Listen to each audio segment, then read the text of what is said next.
Bismillahirrahmanirrahim. Inilah dosa terbesar yang dilakukan oleh sebagian orang di bulan Muharram, yaitu takut sial dengan bulan Muharram, atau mereka sebut juga bulan Sura. Mereka anggap ini bulan mendatangkan kesialan, nggak boleh melakukan hajat-hajat besar di bulan ini. Maka ini adalah kesyirikan. Di dalam hadis yang diriwayatkan Imam Ahmad dari sahabat yang mulia Abdullah bin Umar radhiyallahu anhuma, Rasulullah sallallahu alaihi wasallam menegaskan, "Man raddathu at-tiyaratu an hajatihi faqad asyrak."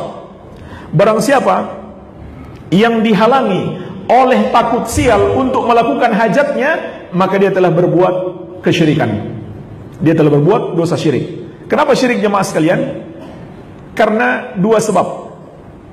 Yang pertama, dia telah meyakini selain Allah bisa menentukan sebuah kemanfaatan atau keberuntungan, atau sebaliknya menimpakan sebuah bahaya atau kesialan. Padahal hanya Allah yang bisa. Nggak ada yang bisa menentukan hari-hari tertentu, angka-angka tertentu, bulan-bulan tertentu sebagai bulan beruntung atau bulan sial. Hanya Allah yang bisa menentukannya. Maka di situ letak kesyirikannya. Yang kedua, ketika hatinya bergantung kepada hari-hari, angka-angka dan bulan-bulan tersebut, tidak lagi bergantung kepada Allah, tidak lagi bergantung kepada Allah Azza wa Jalla. Ya, jadi yang pertama syirik dalam rububiyah, yang kedua syirik dalam uluhiyah, yaitu dalam ibadah hati. Ibadah hati apa namanya itu? Ibadah hati apa namanya? Bergantung kepada Allah. Tawakal. Wa 'alallahi fatawakkalu in kuntum mu'minin. Dan hendaklah hanya kepada Allah kalian bertawakal kalau kalian benar-benar beriman. Jadi tawakal itu ibadah, ibadah hati. Hati bergantung kepada Allah, sepanjang selama hati kita bergantung kepada Allah, selama itu dicatat pahala. Maka ketika hati kita bergantung kepada hari-hari yang kita anggap beruntung, atau hari-hari kita takuti karena bisa mendatangkan sial, begitu pula benda-benda, jimat-jimat, maka kita berarti telah mempersekutukan Allah Azza wa Jalla. Inilah dosa terbesar yang terjadi di bulan ini karena syirik. Tapi apakah itu syirik besar atau syirik kecil? Jawabannya tergantung keyakinan. Kalau mereka meyakini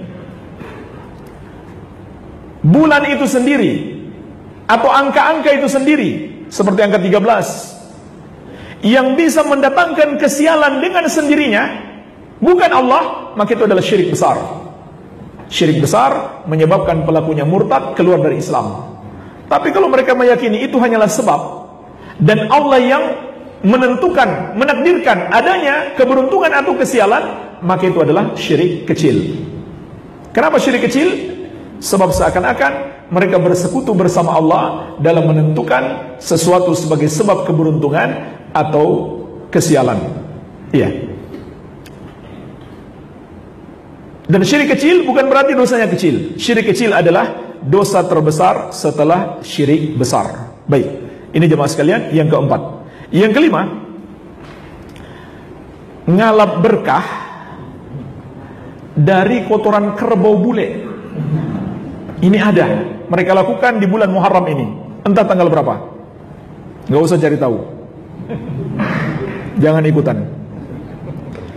Dan juga ngalap berkah dari benda-benda yang mereka anggap keramat. Apa hukumnya? Termasuk syirik. Sebagaimana dalam hadis yang diriwayatkan Imam At-Tirmidzi dari sahabat yang mulia Abu Waqid Al-Laythi radhiyallahu anhu, Al-Harith bin Auf. Beliau menceritakan sebuah potongan peristiwa dalam perang Hunain. Tatkala ada sekelompok sahabat baru masuk Islam, mereka belum paham. Tatkala mereka melihat orang-orang musyrik cari berkah dari sebuah pohon, maka mereka pun minta, "Ya Rasulullah, tolong tetapkan untuk kami sebuah pohon untuk mencari berkah." Apa jawab Rasulullah SAW? Beliau bertakbir Allahu Akbar karena kaget, bercampur marah. Lalu beliau bersabda, "Innaha sunan Itu kan tradisinya orang-orang musyrik. Jadi itu juga tasyabbuh. Di samping syirik, itu juga tasyabbuh, menyerupai orang kafir.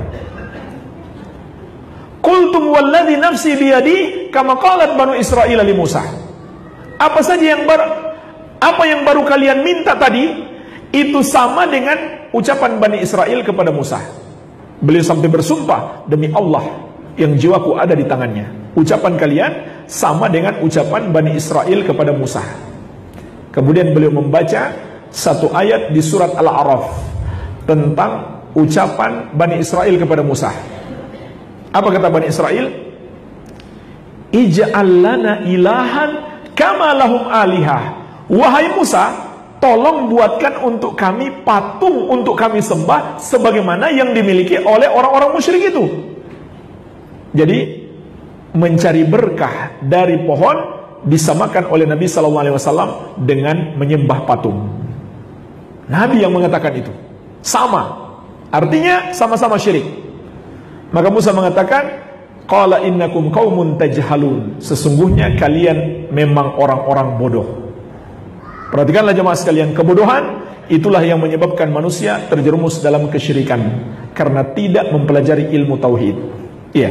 Jadi hadis ini jelas, mencari berkah dari benda-benda, sama saja pepohonan, batu-batuan, apapun itu yang dianggap keramat bisa memberikan berkah atau bertuah, itu adalah kesyirikan.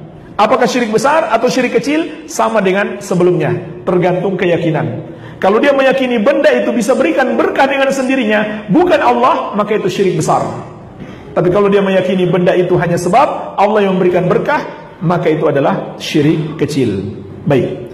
Kemudian yang keenam, upacara sesajen. Upacara sesajen ini termasuk kemungkaran terbesar yang dilakukan oleh sebagian orang di bulan ini. Apa kemungkaran yang terkandung dalam upacara ini jemaah sekalian? Paling tidak ada 5 kemungkaran dalam upacara sesajen ini. Nah, sebagian orang di bulan Muharram mereka bikin upacara sesajen, ritual tertentu.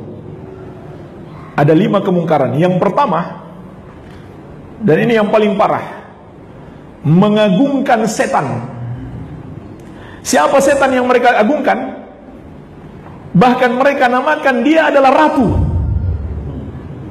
yang katanya penguasa di laut tertentu, atau setan lain di gunung tertentu. Kepadanya lah mereka persembahkan upacara tersebut. Ini yang pertama, mengagungkan setan. Subhanallah. Setan yang seharusnya dimusuhi diagungkan. Yang kedua, mereka mendekatkan diri kepada setan-setan itu dengan melakukan ritual-ritual, upacara-upacara sesajen itu. Yang ketiga, mereka menyembelih untuk setan tersebut, menyembelih kerbau atau apa saja yang mereka sembelih. Ini adalah syirik besar, karena menyembelih itu ibadah. Fasholli li rabbika wanhar, salatlah dan menyembelihlah hanya untuk Rabbmu. Maka siapa yang menyembelih untuk selain Allah, dia telah melakukan syirik besar. Yang keempat, mereka juga berharap dan tawakal kepadanya. Berharap dan tawakal kepadanya. Ini ibadah hati dua-duanya, harap dan tawakal, dua-duanya ibadah hati. Itu adalah syirik besar. Kemudian yang kelima, mereka takut kepadanya. Ini juga ibadah hati. Takut kepada setan-setan itu. Berarti mereka telah beribadah kepada setan. Iya. Bahkan katanya pakai baju hijau saja takut mereka. Ya, takut dibawa lari sama. Iya. Siapa lagi namanya? Iya. Terserahlah siapa namanya.